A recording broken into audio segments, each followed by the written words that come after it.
What's up, guys? Ask Coach Ben podcast here. I'm with Jim Lawson, Jiu-Jitsu Magazine. What do you got for me today, Jim? Hey, Ben. What's up, everyone? So today I want to ask you something that's been plaguing me over time, and I'm sure I'm not the only one. A lot of people can relate. Joint pain. Standard joint pain. It's getting to the point where, man, as you get up there in age, you start feeling joint pain. But then if you're active, it could either exacerbate the joint pain, or sometimes that movement makes it feel better. How do we address this issue of joint pain in our community, in our world?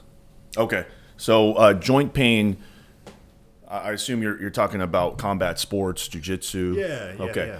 So I have a couple notes here for, just how it's kind of a process. If I'm going to explain joint pain, we need to kind of identify what we mean by joint pain, right? So joints are, the connections of your bones, and, they consist of a lot of things, cartilage, muscle, there's a lot of things identify what a joint is, right? So basically, first, you have to make sure that it's a problem that, you don't need to go see a medical professional about. I would say if it's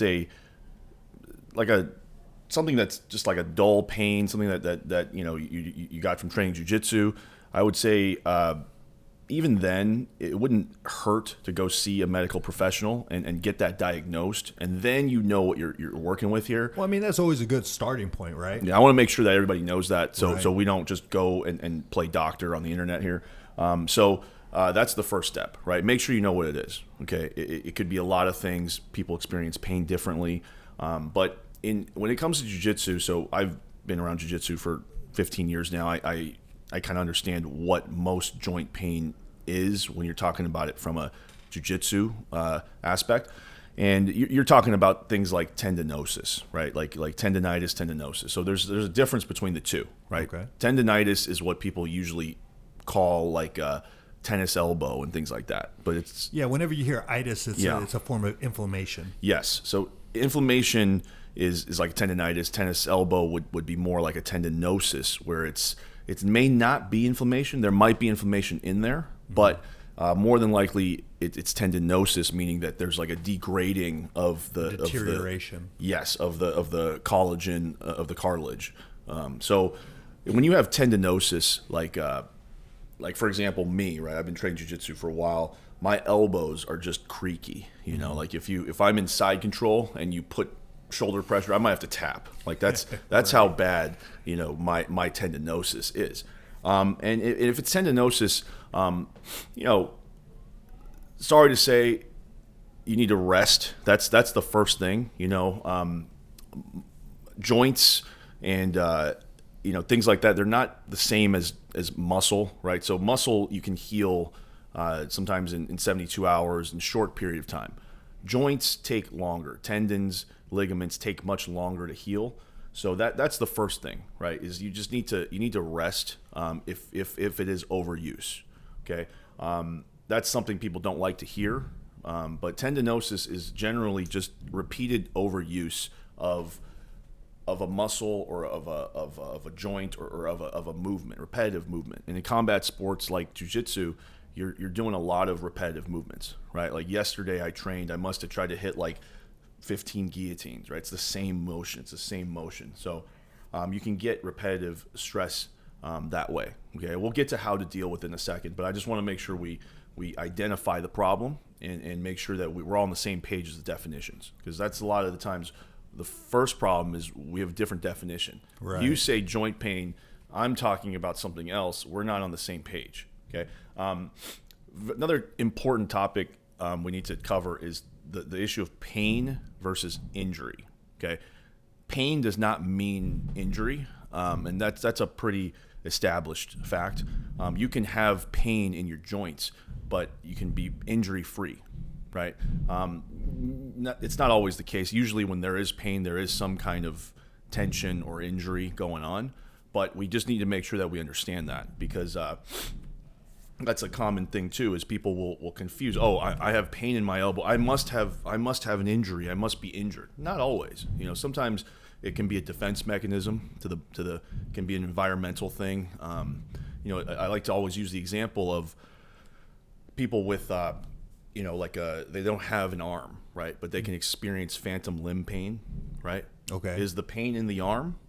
Can't be, right? It's in the nervous system. It's in the head, right? So pain and injury are not related, right? Okay. So a lot of times people feel joint pain and they're like, they come to conclusions, right? My elbow is in pain. I have tennis elbow. Not necessarily. You might just have some tension in your arm from maybe not moving the joint properly, and there's tension in the muscles around the arm that can cause pain, right? This is a complex topic, and I want to make sure that those things are covered first before we get to kind of how we deal with it. Right? Sure. And one thing I want to address is people may hear that pounding in the background. There's a gym right outside these doors and these walls of us, so people are getting after it, throwing around weight on the outside. So if you hear those booms, we're not under some sort of attack or anything. People getting after it in the gym. Yeah. There's now we have that kind of identified. We have to now talk about acute versus chronic joint pain, right? So acute pain would be like, I armbarred you in training. I didn't, but let's say I did. Mm-hmm. I armbarred you in training, and your elbow went backwards just a little bit too much, and now you have a sore elbow. You have an acute, meaning a short-term pain from in like maybe an injury, but just something happened. Okay. Right? That usually is not what people are talking about when they're talking about joint pain in jiu-jitsu. Most of my questions when it comes to jiu-jitsu come from chronic joint pain, meaning, I've had this knee thing, my lower back, my elbow, my shoulder, it's been like 6 years, and it's just kind of always bothering me. We're talking about chronic joint pain, okay? So acute joint pain is a lot easier to deal with. Take time off, take some anti-inflammatories, do some things to lower inflammation. Chronic joint pain is not always about inflammation. A lot of it is, like we talked about, is the joint is degrading, and so now there's just so many things that could be wrong here. And one of the ways that I recommend fixing this problem, or trying to, you might not be able to fix it. You might just be able to manage it, right? Like I manage my joint pain. I don't expect it to be fixed ever, but I manage it. So there's a wide array of things you can do. So we can just start with a list, but this list isn't. It's not like a this is at the top of the list and this is at the bottom. Okay. We will cover what I think people do that doesn't work or doesn't have scientific evidence at the end. But this is a list that I would go through the list, and if it works for you, perfect, right? It might not work for you. Just give it a shot. Okay, so one thing is back inches is eccentric work. Okay, eccentric work has been shown to kind of I wouldn't say heal, but it's generally more regenerative than concentric work. Eccentric work is like when I do a curl, right? Say I do a curl, and I let the weight go down slowly. Okay, that's the eccentric muscle action. So eccentric work has been shown to alleviate joint pain in sometimes. That doesn't always work, right? So one thing I like to do, like, give me an area of that's bugging you right now, Jim. Oh man, I'm a walking area of pain, but we'll say with my knee. Okay. So knee. with the knee, knee's a little bit more complex, but or we'll go with shoulder. Well, shoulder's pretty complex. No, let's stick with knee. Let's stick with knee. It's fine. So a knee, right? An eccentric. So I first identify what it is. Do you have lateral knee pain? Do you have anterior, medial? Where is it? Okay, but where is the knee pain? That's a great question. Inside, outside, or in the inside? front? Inside. Like it feels like it's inside the knee assembly group. Okay, and then let's say you have the knee here, right? Uh-huh. Is it in the front, lateral, or medial? No, I would say it's dead center. Center. Right underneath the kneecap. Okay. In the center. So, eccentric work for that type of pain would be, and I can also say isometric work kind of falls in here too. Isometric meaning you hold something for a contraction. Okay. Right. So, as a strength coach, when somebody has anterior knee pain, it's minor. It's not like severe, we do this exercise called TKEs. Okay, TKEs are terminal knee extension, right? And what it is you guys have to look it up. It's kind of hard to explain in audio, but you put your leg through a band, and then you back up, and then you just stomp that leg into the ground until you feel that your quad is kind of lighting up. Okay, your quad is firing. Okay, and this is not quite eccentric work. This is more like isometric work, but it's strengthening the quadriceps muscle, and so along with eccentric work, it's strengthening the muscles around the joint, and that can help with joint pain. Okay, yeah, which brings me to, and I don't want to kind of side rail your train of thought, but you mentioned some of the ways to approach joint pain is to possibly strengthen up the tissue surrounding the joint in question, right? Yes. So like another way would be like if you use like a leg extension machine, right? You use leg extension, but you use two legs to do the concentric or do the forward motion, and then the negative motion you come back and you only use one leg, right? So now you go very slow with that one leg, and that would be eccentric work. And if your knee's bugging you, that's something to try. May work, may not. That's just one thing. Eccentric work, right? So lowering the weight slowly in the weight room, or really you have to use weights here, or body weight. So would it be appropriate to say that eccentric work means the extension of a joint, like opening up the joint, whereas concentric is the constriction where you close the distance? Like a curl, like a bicep curl would be considered a concentric motion. Correct? Some exercises are the opposite, though. Like squats would be the opposite. So the concentric, you're extending all your joints. So I wouldn't use that example. But a curl would be different. You're when you're extending your arm out, you are doing the eccentric. The eccentric motion of the curl, right? And when you are contracting, it's based off of muscles, not joints. So that's why it gets complicated, right? When the squat is in reverse, everything's in reverse because the eccentric is the lowering. So when you go down to the ground, you're actually constricting. You're balling up, contracting. So contracting. Yeah. Okay, understood. I was just trying to figure out a good, easy method to distinguish eccentric. I think from I used the concentric. wrong word there. Not contracting. You are shortening. Sure. You're shortening. So fair enough. It's not extension. Yeah, you're flexion. So when you're going down, everything is going into flexion. Okay. And when you're going up, everything's going into extension. Knees, hips, ankles. Gotcha. It becomes the opposite in certain exercises. So, yeah. So along with eccentric work, that was the first one. Right. Okay. It doesn't mean it's the best. It's just one of the things. Another thing you can do is just working the joints through all of the motions. Excuse me. That the joint can move through, right? So it's easy when you use like hinge joints, like the elbow and things like that.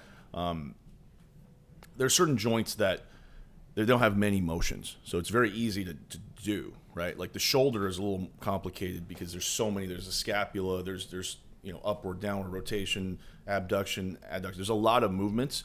And you got to hit all those movements, right? Most people, like if I use the shoulder as an example, if I say to a person, do upward rotation, they don't even know what upward rotation is, let alone do it. They don't even know what it is. So there's certain things you can do. There's I went to this course a long time ago, functional range conditioning, FRC is what it's called. And they're all about moving the joint through a full range of motion. Like this is one of the exercises that they do. You rotate in a circle. They're called CARs, controlled articular rotations. And, it's a system, right? I think it's great. If you guys just look up how to do CARs, C-A-R capital, and then small s, that's kind of their system, right? And you don't have to use their system. You can just study every joint and see how it moves, right? And a website I use is exrx.net. Okay, so exrx.net, if you type like shoulder articulations, right, it'll tell you how many movements of the shoulder are possible, and you just want to move yourself through those ranges. and it just improves your movement quality, and it might improve the joint pain. But I will tell you that it will improve your performance if you're able to keep up with it. So that's one thing you can try to moving through a full range of motion. These are all like mechanical things that you can do, right? We're going to get into things that are non-mechanical now, like things that are like supplements, for example. It's not mechanical. But one other thing that's kind of like in between is, and I did this recently, donating blood. Okay, mm-hmm. Donating blood. People might think, oh, well, what does that have to do with joint pain? Well, as men, right, we have no way of getting rid of iron storage in our body, right? Most of us don't. And so ferritin is a cell inside the body that stores iron. Okay, so when you have a high ferritin level, not only is that just generally not good, it's a toxic thing, you can experience joint pain. So recently I went and donated blood, and this might be placebo, but my joint pain went down. Like elbows feel good, shoulder feels good, hips feel good. But whether or not it's placebo, there are at least things to point to that suggest why you would feel There's better. mechanisms, yeah. So there's scientific evidence that tells you not only is lowering ferritin levels in the body good for your heart, right? It decreases heart disease by like 30%. There's a study out there on this. There's decreases your fatigue. So if you're just tired during the day for no reason, and it's your energy levels, it might be high iron. High iron, high ferritin also can increase your inflammation in the joints, and that can be a chronic thing, and that can cause joint pain like this. I can explain it like this. Every couple of years, if I don't donate blood, I have this like stinging joint pain in my fingers and elbows especially. That, again, may not be the exact cause. That might not, who knows, right? Maybe just the thought of I'm doing something that I think is going to work might actually work. Mm-hmm. But either way, it doesn't hurt. You actually help people. You're saving people, right? So donate blood, give it a shot, decrease your ferritin levels in the body. There's something about me. I don't like chicken. So guess what I eat all day? Steak. Yes. Cow. Yep.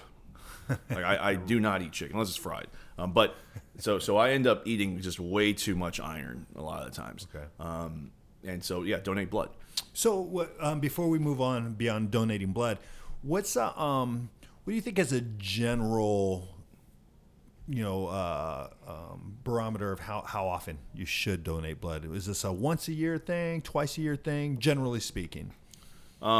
That recommendation, I'm not too sure, but I would just do it twice a year. Twice a year. Twice a year is pretty good. I think you have to wait, like it's like 3 months or something. Is like the I don't know the exact. I think it's close.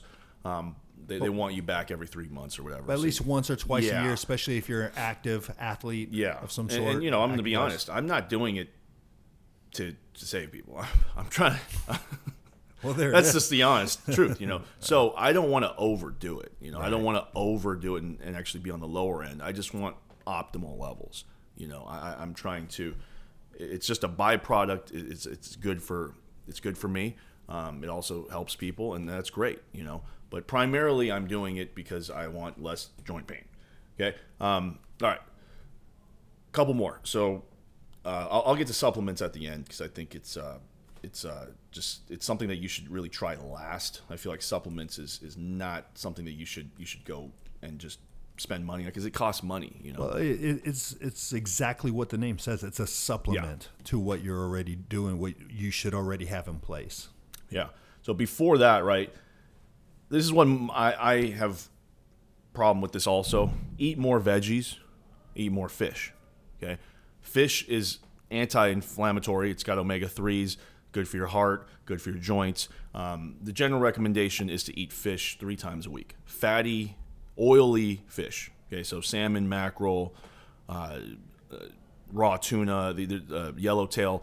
There's certain. Just look up. I have like a graphic on my Instagram that tells you what fish is oily and what fish is lean. So eat oily fish. So that's why salmon is so good for you. Salmon is actually one of my favorite foods for during a weight cut because it's so it's nutrient dense. There's a lot of magnesium, and salmon generally is what I would recommend for fish. Other oily fish are great too. Just stick to oily fish as opposed to lean fish. Okay, so a lean or a white fish would be like tilapia, right? So tilapia, not the greatest for health, So it's just a protein source. And then veggies, right? Most people do not eat even close to the recommended serving size of veggies, right? Mm-hmm. Leafy green. The general recommendation is to eat as much color as you can. Eat the rainbow. Eat the rainbow, yeah. So, like, I'm horrible at this, right? I eat meat and rice and eat like 2 pieces of kale and that's it. Call it a day. Whereas I should be having the kale salad and then eating the sprinkling. Then eating meat and rice, something like that. Okay, so eat more veggies. Okay, generally people don't eat enough vegetables. I don't know the exact recommendation, but just eat more. Okay, eat more veggies. Okay, it's all and this is a side note.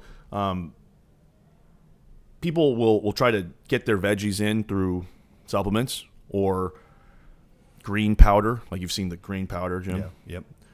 Yep. One of my mentors, Alan Aragon, I've talked to him extensively about many nutrition topics, but this is one of them that he's kind of told me it's not the same. The green powder and the vegetable is not, they're not even in the same realm, actually. So if you're going to eat the green powder, you're kind of, you're hoping, you're wishful thinking. Just eat the vegetables. Just eat them. Yeah, eat them. So that's, side note, people will try to, a lot of athletes that I work with, they just do the powder because they don't like to eat the vegetables. I always tell them, just don't even do the powder. Okay, just eat the vegetables. Okay. Supplements. Next thing in the checklist, supplements. And this is where, even though I'm putting it later in the list, this is something that if you have the money, if you have the funds, just get right into it. There's nothing, you don't really lose anything except money, but if you have the money, do it. Okay, so a couple supplements that I use personally, things that I think help joint pain or help improve joints, collagen. Okay, so collagen is pretty popular nowadays.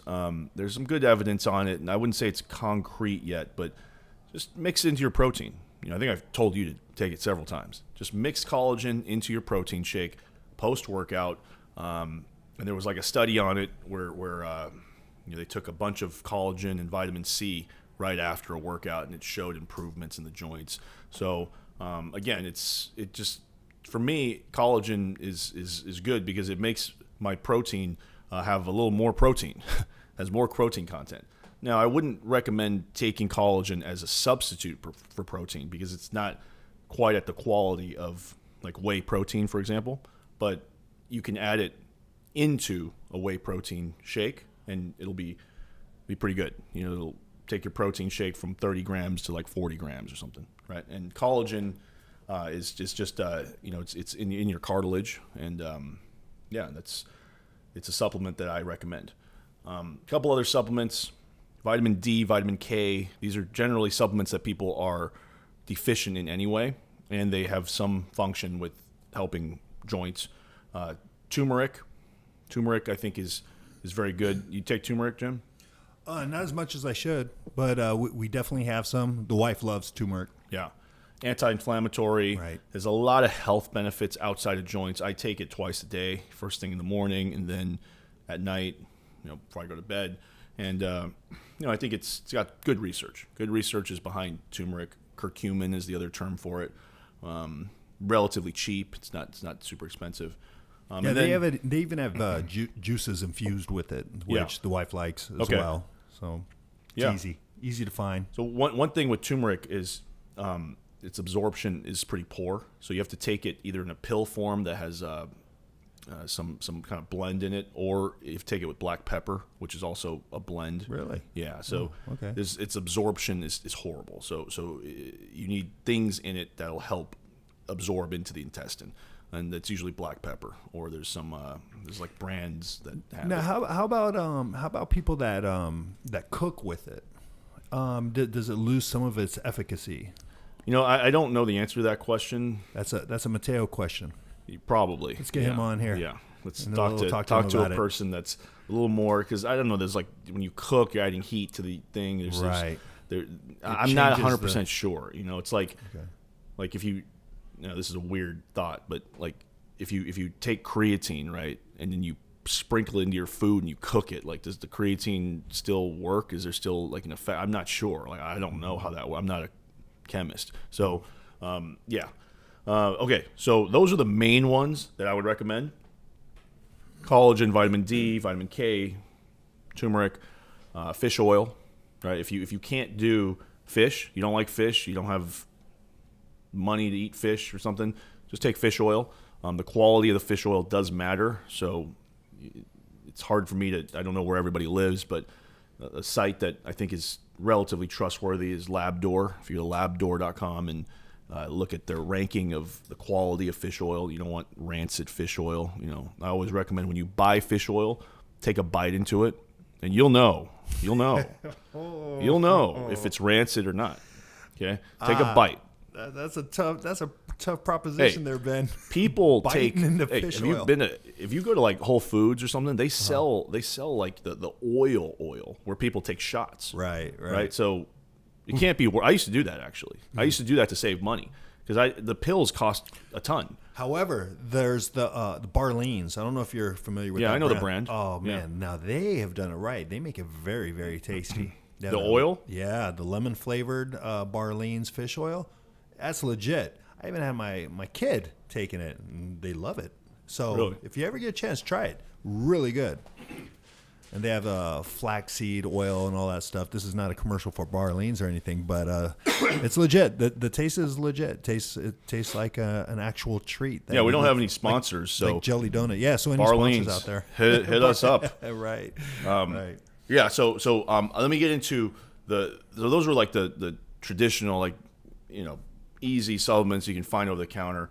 There are esoteric like out there supplements that I don't recommend per se, but I would say if you have the money and you're kind of out of options and you want to try everything, why not, right? Okay. So there's I'll start from, I guess, the most innocuous ones. There's this herb, also pill. It's like turmeric, I guess, similar effects. It's called Boswellia serrata. So it's just a supplement that has some scientific evidence behind it for joint pain. Another one is I already recommended collagen, but there's also type 2 collagen. So type 2 collagen is like a different form of collagen that is usually in a pill form. I take it. Does it work? I don't know. Some evidence behind it. Who knows, right? Microlactin is another one. Microlactin is like a milk protein, I believe. Okay. Well, anything with the word lactin, right? Yeah, Fair. it's pretty expensive, but there's some evidence behind it. I've tried it. Don't know how well it works. Okay. Ciseus is a supplement that was really popular back in the day. It was like it had a lot of evidence on how fast it would heal bones and things like that. Ciseus, yeah. Okay. Now, Ciseus. again, just to reiterate, these are in your Esoteric. opinion, fringe, yeah. Okay. These are things that if you have the money, go for it. go for it. Okay. At worst, you get some placebo effects, And that's right? an effect. Hey, whatever. If it works, who knows? I had a friend who took Ciseus and said it was like the greatest thing ever. He recommended everybody. I don't recommend it to everybody, but it worked for him. He said that was the cure. So there you go. And there you go. Okay. What harm, right? Except money. The last one of these esoteric ones. This is one that we're going to talk about this, but just be careful with this type of stuff. Okay. BPC 157 is a compound. It's an injection. You inject it into the joint or into your your fat. Adipose. Yeah, adipose tissue, and you inject it, and it's supposed to have a very strong. Painkilling effect, right? Just a healing. From what I've read on the internet and from I have a doctor that even recommended it to me. It works for some people like magic, but you have to be okay with injecting yourself. So if you're okay with that, it's a legal compound. You can buy it on the internet. BPC 157. Illegal, as in it falls within law. Yeah, you can buy use. it. Yeah, but you have to be very. You have to know what you're doing. Okay, like if you do this, just heed my warning. Do not play around. This is stuff that is like on the edge of supplements. We're almost in anabolic steroid and growth hormone territory here. Okay. And that's the other thing that I wanted to get into and talk about, because I think it's important to cover. People are going to do it anyway. Might as well Put it let out them there, know, yeah. right? So, anabolic steroids and HGH, right?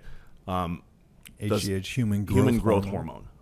So let's start with HGH. Okay, HGH, I'm almost certain has healing effects on the body. Okay, how much so that there's not a whole lot of evidence. There's some evidence out there that actually doesn't work. Certain people that have high levels of HGH, it doesn't work for them. Something like that. But again, this is something that's very expensive. Like me and you, to get HGH, it would cost us a lot of money. Like it's usually something that's not covered by insurance. It's very expensive. I think it's probably like in the thousands of dollars for like a 3-month supply. So wow. So yeah, and again, it's out there. Like I know people in jiu-jitsu that do HGH, and so does it have healing effects? Yes, but do you really want to go there? It's just, there's a lot of side effects, and it might not work, and it's very expensive. We're not talking about supplement expensive now. We're talking about like medical expensive. They might actually suggest it. I know some doctors will. And then anabolic steroids. So we're talking like nandrolone. We're talking like just testosterone is kind of like a base for all that. It's probably going to help, right? To be honest, it's going to help healing. But again, side effects, you're gonna mess your dick up. I mean, there's just certain things. Is it worth it? I would say no. If you're gonna do, if healing your joint pain or just dealing with joint pain is that serious, you need to take steroids. I think we've gone too far here. Now, what do you think the climate is out there in this day and age? Again, when we want to work under the assumption that people are responsible in their use and what they want to do, and that they will approach everything from what we're talking about here, the supplementation, to, like you said, we're kind of venturing into the medical side of this issue, medical treatment.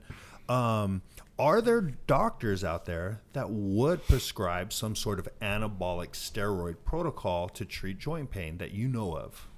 I don't know of any doctors that would do that to treat joint pain. Yeah, so when you talk about, seek medical advice, it's like, HGH is a little different. HGH is a little different. But now we're talking about anabolic steroids. So as far as you know, there probably isn't any doctor that would administer this, when this is something that a doctor should have eyes on, your medical records, to your cardio health, your cholesterol, all that stuff, because anabolic steroids affects all of that, your hormone levels, all that, right? Yeah. So, I mean, I guess the question is how would one even seek medical attention if they walk into a doctor's office and say, I want anabolic steroids for whatever reason? It's like, do you know of any, like, a doctor that would prescribe this type of treatment? So use this advice, not advice. It's not advice. This is just facts. This is just facts. Okay.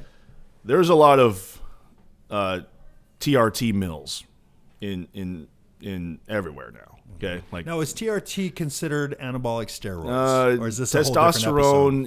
Testosterone is. I'm not too sure about the classification, but yes, you are injecting an anabolic compound into your body, something that is naturally produced in the body.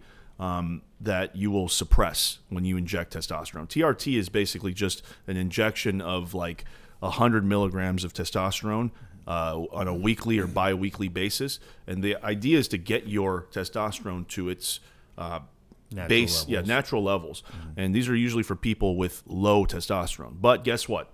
Let's be honest. People are abusing this shit. Sure. So there people in the UFC, they were on TRT. I mean, I hope I'm not breaking any news here, but I mean, most high-level competitors in jiu-jitsu that are not, I shouldn't use the word most, a lot of high-level competitors in jiu-jitsu are using testosterone. I know female competitors that are injecting testosterone on a weekly basis, just for recovery, joint recovery. So yeah, these are things that it's out there. Do you want to mess with it? I would say it's not worth it. There's a lot of side effects. There's a lot of things that happen. Does it help with joint pain? Does it encompass the topic?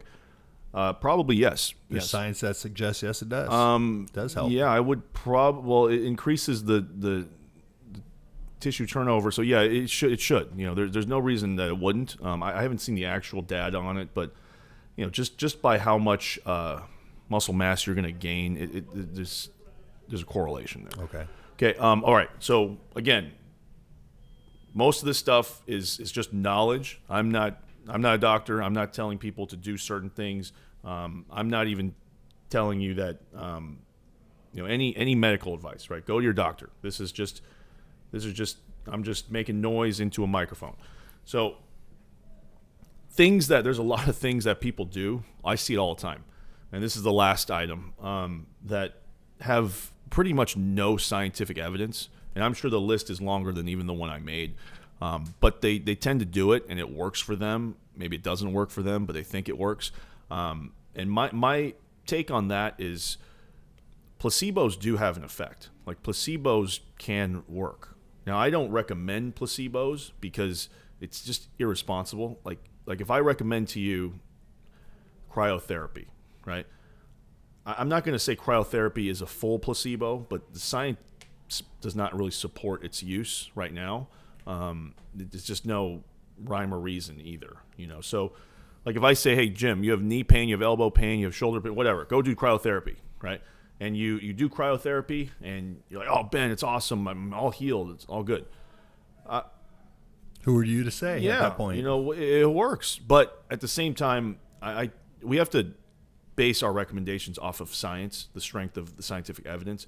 So that's not the first thing that I would tell you to do. Like, if you did everything on this list, including steroids, and then you were like, oh, none of this works, I might be like, okay, Jim, I have this thing, cryotherapy, go try it. And then you do it, and lo and behold, that was the thing, right? It may have worked. It might have been placebo. It might have been, your brain developed some effect, whatever. Who cares? If it works, it works. I'm not going to recommend it, but like, some people will come to me and be like, oh, I had an elbow injury, but I went to cryotherapy and it's all healed.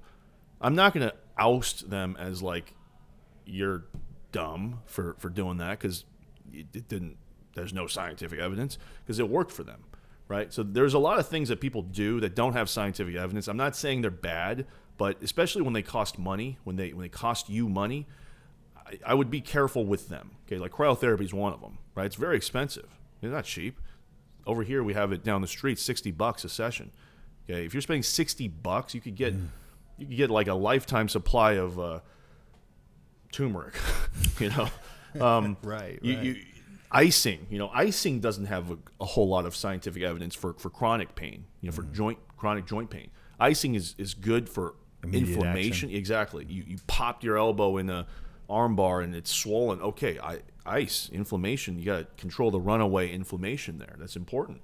And then there's also supplements that generally have like very, very poor scientific evidence. Like, it has like systematic reviews, which is like a group of a lot of studies, have shown that it doesn't really work, but people still buy it. It's like a multi-million-dollar glucosamine, right? You've heard of glucosamine, sure. Chondroitin, shark fin stuff. Right. So glucosamine, I've heard people describe it like this. It's like if you put, what is it, like 87 gas in your car and 91 gas in your car, okay. Right? If you have a regular car, like, can you tell the difference? No. Probably not, right? So it's like a couple percentages. Right. So if you use glucosamine, that's generally the best effect that you're going to get from this scientific evidence.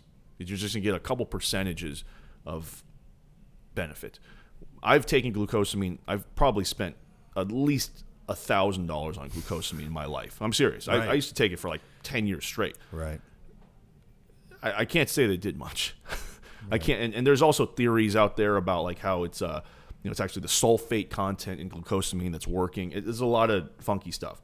So those are a couple things that a lot of people do. They don't have any evidence, like acupuncture, things like that. They don't have any evidence. But if it works, great. right? Can you think of anything else that people do for joint pain that's like, you know, might No, not I mean have the any evidence? glucosamine.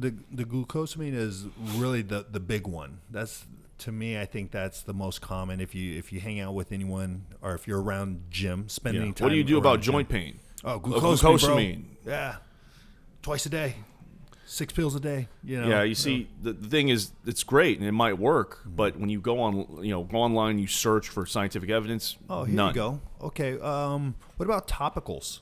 Okay, so that's actually, since we already talked about kind of anabolic steroids and HGH, we can talk about topicals. So, Topicals being like lotions, yeah, the CBD, Bengay, yeah. things like that. Yeah, there you go. CBD is CBD. like a huge thing right now. Yeah, so I left CBD out of my list because there is not a whole lot of evidence behind CBD and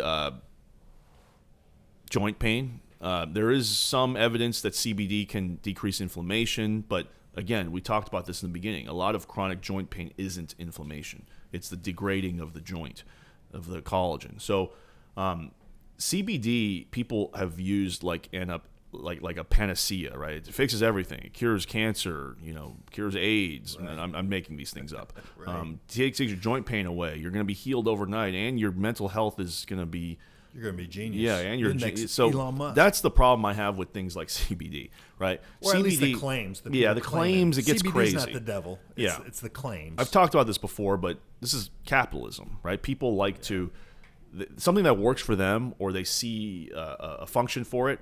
They want to make it into this product. And what happens when you make something into a product? You now have to make claims. You have interest. Yeah. Right. Now these claims, they don't support the science. So CBD is great for, like things like tumors, right? Like there's some, it shrinks tumors in cancerous cells. That's kind of been out there already. There's evidence behind that. There's some evidence on inflammation. There's definitely some evidence on sleep quality. Helps people sleep, but it's not like a panacea. And also CBD is not cheap either. Sometimes it can be pretty expensive.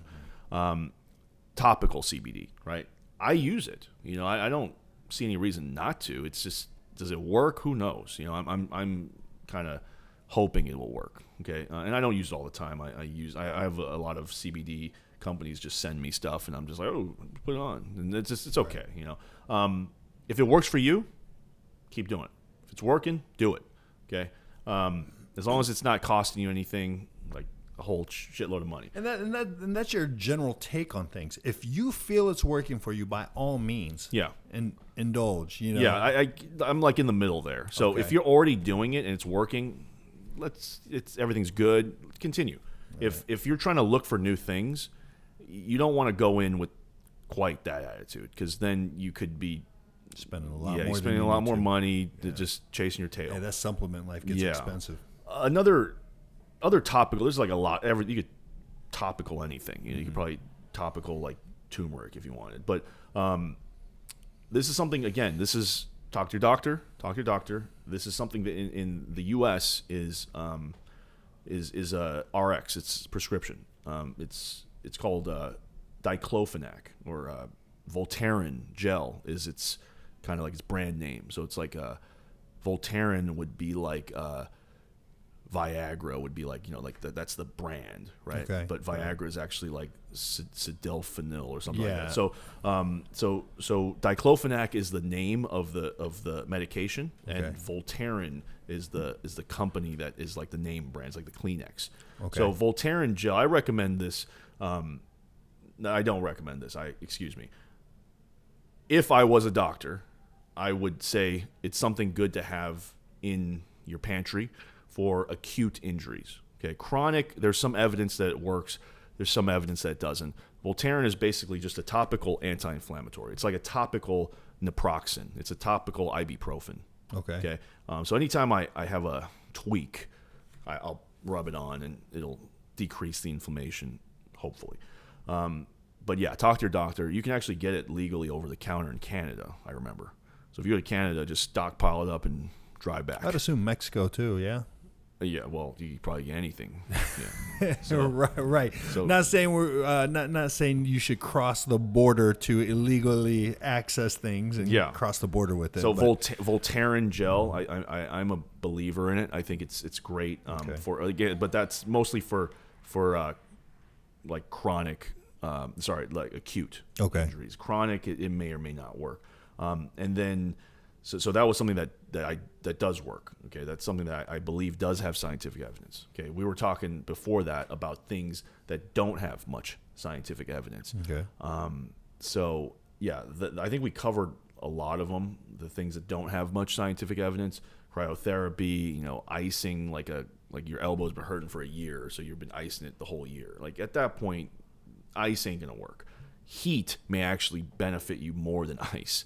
Because a lot of the times pain is created by tension in the body, right? Like if I'm constantly tense and you're going to develop some pain there. You know? Like here's a good example that has recently helped me with a chronic issue that I've had. I've had lower back pain since the beginning of time. So one of the things I noticed was that I tend to lean away from my low back pain. So like say I have low back pain on my right side, I like to lean to my left side to hopefully alleviate to compensate. Right? That's actually the opposite of what you should do, because let's see, when you lean to your, just do this for me real quick, Jim. Lean to your left side. Okay, when you lean to your left side, feel your low back, your spinal erectors. On your right side, you should feel that they're lit up. They're kind of on. They're activated, right? And on the side that you're leaning, your left side, it should feel like they're kind of shut off. Okay. Right? Do you feel that at all? Yeah, it makes sense. Yeah. So because it seems like it's trying to compensate and support. So now, if my right erector is always tight, right? It's always on. There's always tension, and I keep leaning away from it. I'm turning it on more.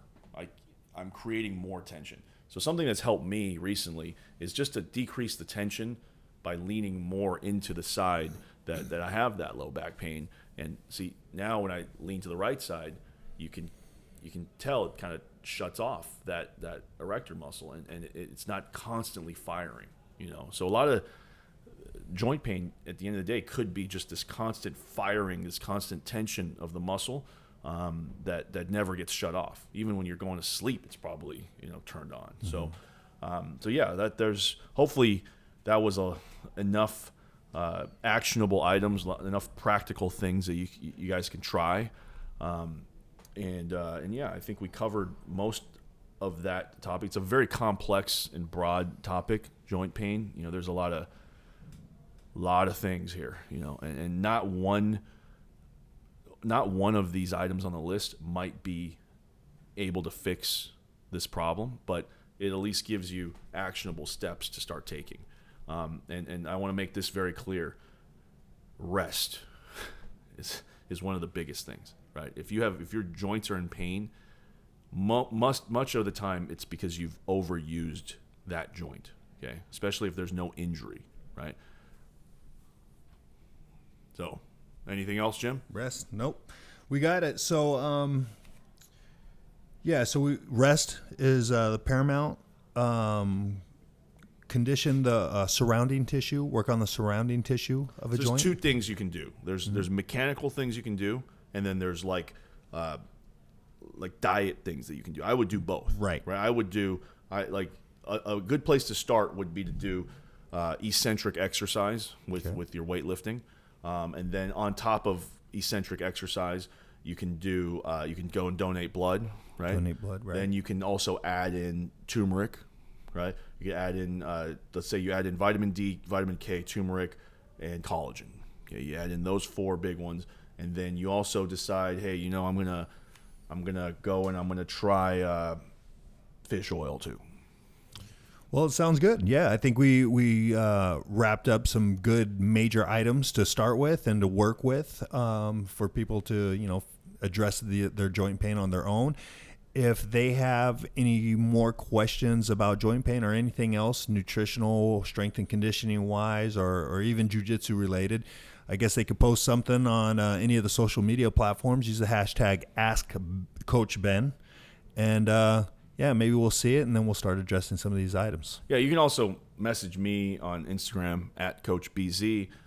You can message Jim at what is it, Jim? So yeah, what we'll do is we'll create these questionnaires randomly. We'll figure out a schedule, but we'll put these Instagram stories of we'll have an Ask Coach Ben session, and we'll gather some questions there as well. So Jiu-Jitsu Mag on Facebook, or Jiu-Jitsu Magazine, Jiu-Jitsu Mag on Instagram, and then Jitsu Mag on Twitter.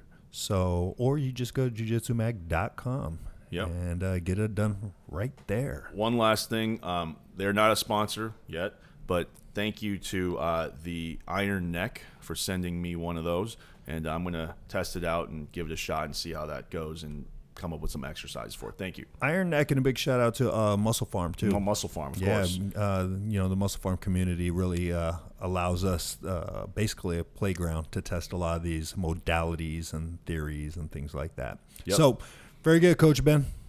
Thanks, Jim. All right.